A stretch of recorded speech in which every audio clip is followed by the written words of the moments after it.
નમસ્કાર ગુજરાત આજના સમાચારમાં મિત્રો તમારું સ્વાગત છે। આજના મુખ્ય સમાચારમાં સૌથી પહેલા સમાચારની મિત્રો વાત કરીએ તો ડિજિટલ અરેસ્ટની મિત્રો ચેતવણી। ઘણા બધા એવા તમને વિડીયો કોલ આવી શકે છે, કાં તો વોટ્સઅપ કાં તો અથવા ફોન આવી શકે છે, જેમાં એ લોકો એવું તમને કહે છે કે ડિજિટલ અરેસ્ટ અમે કરવા માગીએ છીએ અથવા કરીએ છીએ। તો એવા કોલને તમે ઇગ્નોર કરજો, કટ કરી નાખજો અને બ્લોક કરી નાખજો મિત્રો। એવા કોલથી તમને આ વખતે સાચવણી રાખવી પડશે, કેમ કે અમુક લોકો આવી રીતના કોલ કરી અને પૈસા જે છે એ ધરાવી લે છે। અમુક લોકો એવા પણ છે જેના કેસ સામે આવ્યા છે ગુજરાતની અંદર, જેમાં લોકોએ 50,000 થી 60,000 રૂપિયા ચૂકવી દીધેલા છે। તો આવા જે ડિજિટલ અરેસ્ટના કોલ અથવા તમને કાંઈ પણ મેસેજ કે એવું કાંઈ આવતું હોય તો એને મિત્રો તમારે ઇગ્નોર કરવાના છે, એને તમારે ઇગ્નોર કરવાના છે। ત્યાર પછીના મુખ્ય સમાચારની મિત્રો વાત કરીએ આપણે તો રસ્તાઓની મિત્રો જાહેરાત। નીતિન ગડકરીએ 2 વર્ષમાં ભારતના રસ્તાઓ જે છે તેને અમેરિકા જેવા રસ્તા બનાવશે એવું ટ્વિટરની અંદર ટ્વીટ કરીને મિત્રો તેમણે જણાવેલું છે, મેસેજ કરીને મિત્રો જણાવેલું છે। હવે જે આપણા ભારતના રસ્તા જે આપણે ગુજરાતની અંદર વાત કરીએ તો ગુજરાતના અમુક કરતાં કહેવાય ને કે આપણે 50%થી પણ એવા વધારે રસ્તા છે જે અત્યારે ખેડૂત માટે રેગ્યુલર કામ થાય છે। તો એવા રસ્તાઓ પણ હવે જે છે એ આપણે અમેરિકા જેવા રસ્તાઓ બનશે એવી રીતના ગુજરાતમાં અને ભારતમાં એવી નીતિન ગડકરીએ ભારતની અંદર મિત્રો ટ્વીટ કરીને જણાવ્યું છે। ત્યાર પછીના મુખ્ય સમાચારની મિત્રો વાત કરું તો અટલ પેન્શન યોજના મિત્રો 18થી 40 વર્ષના લોકો માટે ₹100 અને ₹200 પ્રીમિયમ ભરી 60 વર્ષ બાદ હર મહિને 5,000 રૂપિયા અને વર્ષે 60,000 રૂપિયાનું મિત્રો પેન્શન જે છે એ હવે આપણને ગુજરાતની અંદર જોવા મળશે। ત્યાર પછીના મિત્રો મુખ્ય સમાચારની વાત કરું તો સુરક્ષા કેમેરા ઉપર એક મુખ્ય સમાચાર આવેલા છે। ગુજરાતના વિશ્વાસ પ્રોજેક્ટ 2માં 10,500 નવા કેમેરા મિત્રો લગાવવામાં આવ્યા છે। 50થી પણ એવા વધારે 50 કરતાં પણ એવા વધારે શહેરો છે જ્યાં સુરક્ષા ટ્રાફિક સંચાલન અને ઘટનાઓને પુરાવા માટે મિત્રો આ કેમેરા જે છે તે લગાવવામાં આવે છે। તમે જ્યાં સુરતની અંદર, અમદાવાદની અંદર, ગુજરાતમાં અમુક એવા સિટીઝ છે, અમુક એવા ગામડા છે, ત્યાં અત્યારે આપણે જઈએ તો રસ્તા ઉપર આપણને કેમેરા જોવા મળે। હવે આ કેમેરા છે એનું આખું એક્સેસ ગવર્મેન્ટ પાસે હોય। ગવર્મેન્ટ કોઈ પણ સમયે આ એક્સેસ લઈ અને એ રસ્તા ઉપર મિત્રો શું થાય છે એની ફૂટેજ એ ગમે ત્યારે મિત્રો ગવર્મેન્ટ જે છે એ લઈ શકે છે। ત્યાર પછીના મુખ્ય સમાચારની મિત્રો વાત કરું તો સ્માર્ટફોન સહાય યોજના ઉપર એક મુખ્ય સમાચાર આવી ગયા છે। ગુજરાતમાં સ્માર્ટફોન સહાયની યોજના ફરી એક વખત મિત્રો ચાલુ થઈ ગઈ છે, જ્યાં 6,000 રૂપિયાની સહાય જે છે એ હવે આપણને ગુજરાત સરકાર દ્વારા આપણને મિત્રો આપવામાં આવશે। ખેડૂતોને આધુનિક ટેકનોલોજીનો ઉપયોગ કરી શકે એનું આનો એક મુખ્ય મિત્રો ઉદ્દેશ છે। હવે આપણને મોબાઈલ લેવો હોય કે મોબાઈલ ધારો કે 12,000 રૂપિયાનો હોય કે 15 કે 20,000 રૂપિયાનો હોય તો એમાં 6,000 રૂપિયા જે છે એ મિત્રો હવે સરકાર જે છે એ ભોગવવા માટે રેડી છે। હવે આ યોજના મિત્રો તમારે જોતી હોય, આની ઉપર તમારે એપ્લાય કરવું હોય તો આપણી જે વેબસાઇટ છે ઓફિશિયલ, એમાં તમારે જવાનું છે ફાર્મરની, એની અંદર તમારી યોજના ઉપર ક્લિક કરો એટલે કે ત્યાં તમને મિત્રો આ યોજના જે છે ઓફિશિયલ વેબસાઇટની અંદર મિત્રો દેખાડી હશે। ત્યાર પછીના મુખ્ય સમાચારની મિત્રો વાત કરું તો કૃષિ ક્ષેત્રમાં જાહેરાત મિત્રો। કૃષિ મંત્રી શિવરાજસિંહ ચૌહાણે 2028 સુધીમાં ભારત ત્રીજી મોટી અર્થવ્યવસ્થા બનશે એવું નક્કી કરી દીધેલું છે। ખેતીને પ્રાથમિકતા અને ખેડૂતો માટે ઉત્તમ અને નવીમાં નવી યોજનાઓ લાવે એ આનો મુખ્ય મિત્રો હેતુ છે। ત્યાર પછીના મુખ્ય સમાચારની મિત્રો વાત કરીએ આપણે તો બેરોજગારીનો મુદ્દો છે મિત્રો। ગુજરાતની અંદર 2,000થી પણ વધારે તલાટીઓની જગ્યા માટે 4 લાખથી વધુ મિત્રો અરજી થઈ ગયેલી હતી।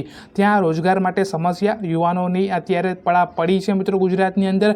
વાત કરીએ આપણે ભણતરની તો ભણતર અત્યારે ક્યાંય એટલું બધું ઇમ્પોર્ટન્ટ આપવામાં મિત્રો નથી આપતું, પણ તમને શું આવડે છે મિત્રો એનું અત્યારે ઇમ્પોર્ટન્ટ છે। ગુજરાતમાં આપણે જઈએ કે અમુક એવા લોકો છે 40% પણ એનાથી પણ વધારે એવા લોકો છે મિત્રો ગુજરાતની અંદર જે લોકો ભણતર તો એ લોકોએ કરેલું છે, પરંતુ જ્યારે એ કામમાં જાય છે ઓફલાઈન ઓન ફિલ્ડમાં મિત્રો એ કામ ઉપર જાય છે ત્યારે એને કશું નથી આવડતું મિત્રો। તો અત્યારે સ્કિલની જરૂરત છે અને તલાટીની આવી એક્ઝામમાં આ લોકો યુદ્ધ જે છે એ અત્યારે ચાલવા જાય છે। ગુજરાતની અંદર 2,300 જેટલી તલાટીની જગ્યા હતી, પરંતુ 4 લાખથી પણ વધારે ફોર્મ જે છે એ આ મિત્રો ભરાયેલા છે। એટલે તમે જોઈ શકો છો ગુજરાતની અંદર અત્યારે કેટલી બેરોજગારી આવી રહી છે।